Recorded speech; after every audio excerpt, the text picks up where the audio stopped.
Selamat sore.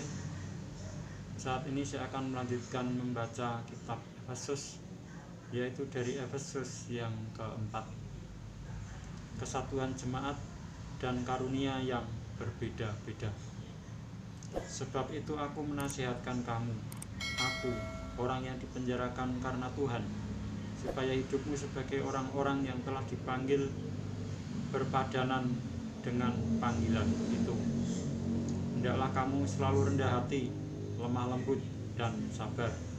Tunjukkanlah kasihmu dalam hal saling membantu, dan berusahalah memelihara kesatuan roh oleh ikatan damai sejahtera, satu tubuh dan satu roh, sebagaimana kamu telah dipanggil kepada satu pengharapan yang terkandung dalam panggilanmu, satu Tuhan, satu iman, satu baptisan, satu Allah dan Bapa dari semua, Allah yang di atas semua dan oleh semua dan di dalam semua. Tetapi kepada kita masing-masing telah dianugerahkan kasih karunia menurut ukuran pemberian Kristus. Itulah sebabnya kata Nas, tatkala ia naik ke tempat tinggi, ia membawa tawanan-tawanan, ia memberikan pemberian-pemberian kepada manusia. Bukankah ia telah naik, berarti bahwa ia telah saya ulangi, bukankah ia telah naik, berarti bahwa ia juga telah turun ke bagian bumi yang paling bawah. Ia yang telah turun, ia juga yang telah naik jauh lebih tinggi daripada semua langit, untuk memenuhkan segala sesuatu. Dan ialah yang memberikan baik rasul-rasul maupun nabi-nabi, baik pemberita-pemberita Injil maupun gembala-gembala dan pengajar-pengajar, untuk memperlengkapi orang-orang kudus bagi pekerjaan pelayanan, bagi pembangunan tubuh Kristus, sampai kita semua telah mencapai kesatuan iman dan pengetahuan yang benar tentang anak Allah, kedewasaan penuh dan tingkat pertumbuhan yang sesuai dengan kepenuhan Kristus, sehingga kita bukan lagi anak-anak yang diombang-ambingkan oleh rupa-rupa angin pengajaran, oleh permainan palsu manusia dalam kelicikan mereka yang menyesatkan, tetapi dengan teguh berpegang kepada kebenaran di dalam kasih kita bertumbuh di dalam segala hal ke arah Dia, Kristus, yang adalah kepala. Daripadanya lah seluruh tubuh yang rapi tersusun dan diikat menjadi satu oleh pelayanan semua bagiannya, sesuai dengan kadar pekerjaan tiap-tiap anggota, menerima pertumbuhannya dan membangun dirinya dalam kasih. Manusia baru. Sebab itu kukatakan dan kutegaskan ini kepadamu di dalam Tuhan, jangan hidup lagi sama seperti orang-orang yang tidak mengenal Allah, dengan pikirannya yang sia-sia dan pengertiannya yang gelap, jauh dari hidup persekutuan dengan Allah, karena kebodohan yang ada di dalam mereka dan karena kedegilan hati mereka. Perasaan mereka telah tumpul, sehingga mereka menyerahkan diri kepada hawa nafsu dan mengerjakan dengan serakah segala macam kecemaran. Tetapi kamu bukan demikian. Kamu telah belajar mengenal Kristus, karena kamu telah mendengar tentang Dia dan menerima pengajaran di dalam Dia menurut kebenaran yang nyata dalam Yesus, yaitu bahwa kamu, berhubung dengan kehidupan kamu yang dahulu, harus menanggalkan manusia lama yang menemui kebinasaannya oleh nafsunya yang menyesatkan, supaya kamu dibaharui di dalam roh dan pikiranmu, dan mengenakan manusia baru yang telah diciptakan menurut kehendak Allah di dalam kebenaran dan kekudusan yang sesungguhnya. Karena itu buanglah dusta dan berkatalah benar seorang kepada yang lain, karena kita adalah sesama anggota. Apabila kamu menjadi marah, janganlah kamu berbuat dosa. Janganlah matahari terbenam sebelum padam amarahmu, dan janganlah beri kesempatan kepada iblis. Orang yang mencuri janganlah ia mencuri lagi, tetapi baiklah ia bekerja keras dan melakukan pekerjaan yang baik dengan tangannya sendiri, supaya ia dapat membagikan sesuatu kepada orang yang berkekurangan. Janganlah ada perkataan kotor keluar dari mulutmu, tetapi pakailah perkataan yang baik untuk membangun di mana perlu, supaya mereka yang mendengarnya beroleh kasih karunia. Dan janganlah kamu mendukakan Roh Kudus Allah yang telah memeteraikan kamu menjelang hari penyelamatan. Segala kepahitan, kegeraman, kemarahan, pertikaian, dan fitnah hendaklah dibuang dari antara kamu. Demikian pula segala kejahatan. Tetapi hendaklah kamu ramah seorang terhadap yang lain, penuh kasih mesra dan saling mengampuni, sebagaimana Allah di dalam Kristus telah mengampuni kamu. Saya lanjutkan membaca Efesus yang ke-5. Hidup sebagai anak-anak terang. Sebab itu jadilah penurut-penurut Allah, seperti anak-anak yang kekasih, dan hiduplah di dalam kasih, sebagaimana Kristus Yesus juga telah mengasihi kamu dan telah menyerahkan dirinya untuk kita sebagai persembahan dan korban yang harum bagi Allah. Tetapi percabulan dan rupa-rupa kecemaran atau keserakahan disebut saja pun jangan di antara kamu, sebagaimana sepatutnya bagi orang-orang kudus. Demikian juga perkataan yang kotor, yang kosong, atau yang sembrono, karena hal-hal ini tidak pantas. Tetapi sebaliknya ucapkanlah syukur. Karena ingatlah ini baik-baik, tidak ada orang sundal, orang cemar, atau orang serakah, artinya penyembah berhala, yang mendapat bagian di dalam kerajaan Kristus dan Allah. Janganlah kamu disesatkan orang dengan kata-kata yang hampa, karena hal-hal yang demikian mendatangkan murka Allah atas orang-orang durhaka. Sebab itu janganlah kamu berkawan dengan mereka.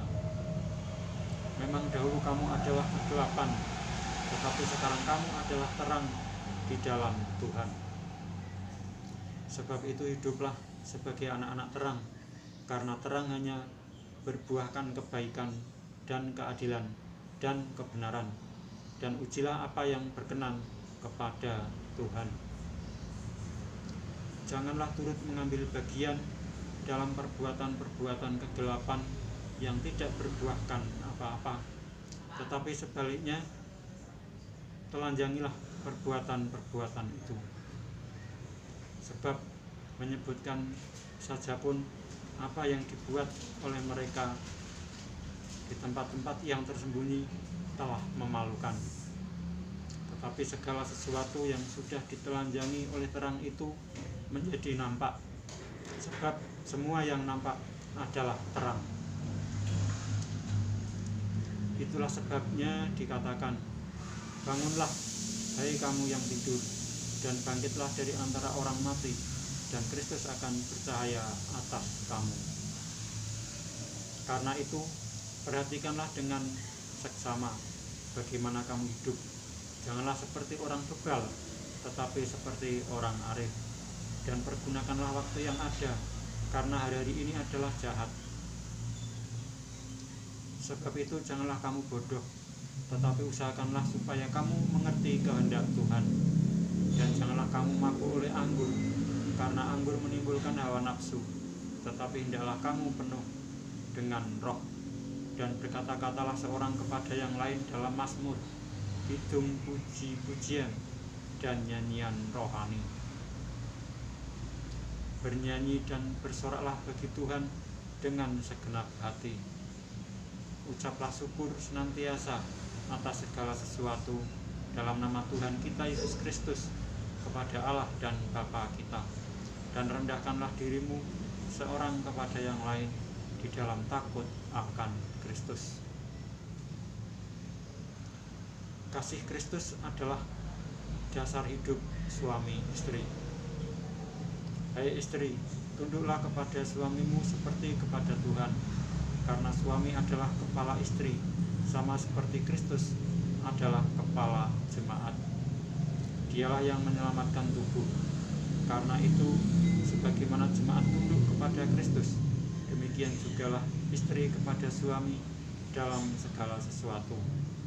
Hai suami, kasihilah istrimu, sebagaimana Kristus telah mengasihi jemaat dan telah menyerahkan dirinya baginya untuk menguduskannya, sesudah ia menyucikannya dengan memandikannya dengan air dan firman, supaya dengan demikian ia menempatkan jemaat di hadapan dirinya dengan cemerlang, tanpa cacat atau kerut atau yang serupa itu, tetapi supaya jemaat kudus dan tidak bercela.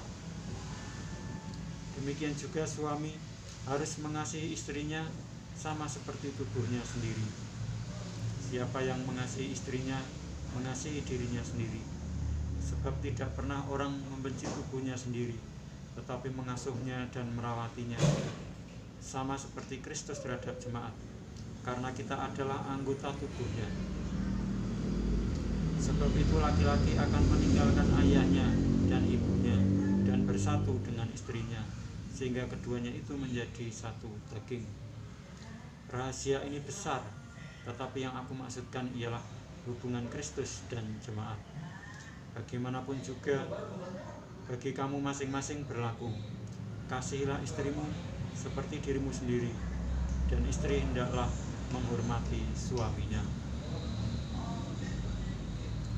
Saya lanjutkan membaca Efesus yang terakhir, yaitu Efesus yang ke-6. Taat dan kasih. Hai anak-anak, taatilah orang tuamu di dalam Tuhan, karena haruslah demikian. Hormatilah ayahmu dan ibumu. Ini adalah suatu perintah yang penting, seperti yang nyata dari janji ini, supaya kamu berbahagia dan panjang umurmu di bumi. Dan kamu, bapak-bapak, janganlah bangkitkan amarah di dalam hati anak-anakmu, tetapi didiklah mereka di dalam ajaran dan nasihat Tuhan. Hai hamba-hamba, taatilah Tuhanmu yang di dunia dengan takut dan gentar, dan dengan tulus hati, sama seperti kamu taat kepada Kristus. Jangan hanya di hadapan mereka saja untuk menyenangkan hati orang, tetapi sebagai hamba-hamba Kristus yang dengan segenap hati melakukan kehendak Allah, dan yang dengan rela menjalankan pelayanannya seperti orang-orang yang melayani Tuhan dan bukan manusia. Kamu tahu bahwa setiap orang, baik hamba maupun orang merdeka, kalau ia telah berbuat sesuatu yang baik, ia akan menerima balasannya dari Tuhan. Dan kamu, tuan-tuan, perbuatlah demikian juga terhadap mereka, dan jauhkanlah ancaman.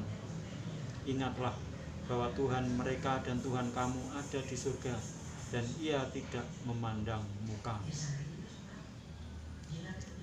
Perlengkapan rohani.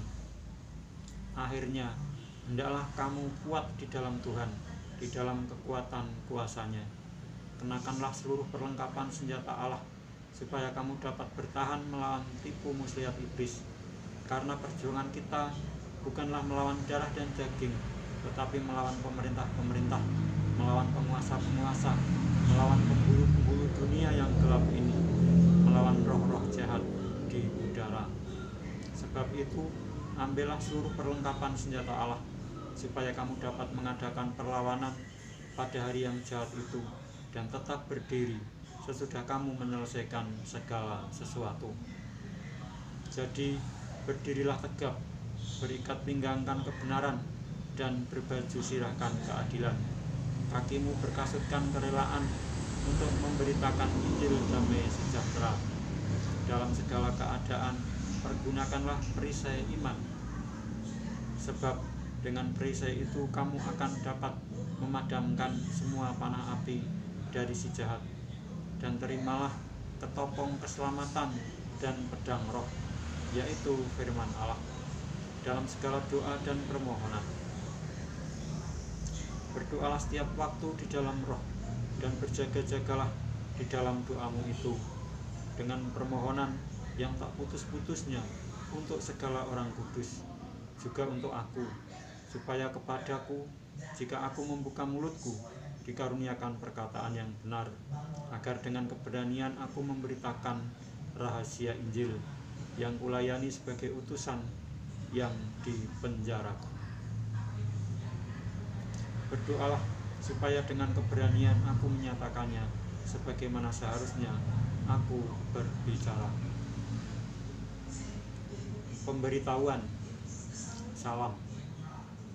Supaya kamu juga mengetahui keadaan dan hal ehwalku, maka Tihikus, saudara kita yang kekasih dan pelayan yang setia di dalam Tuhan, akan memberitahukan semuanya kepada kamu.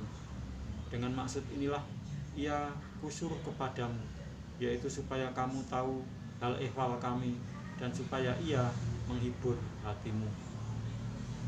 Damai sejahtera dan kasih dengan iman dari Allah Bapa dan dari Tuhan Yesus Kristus menyertai sekalian saudara.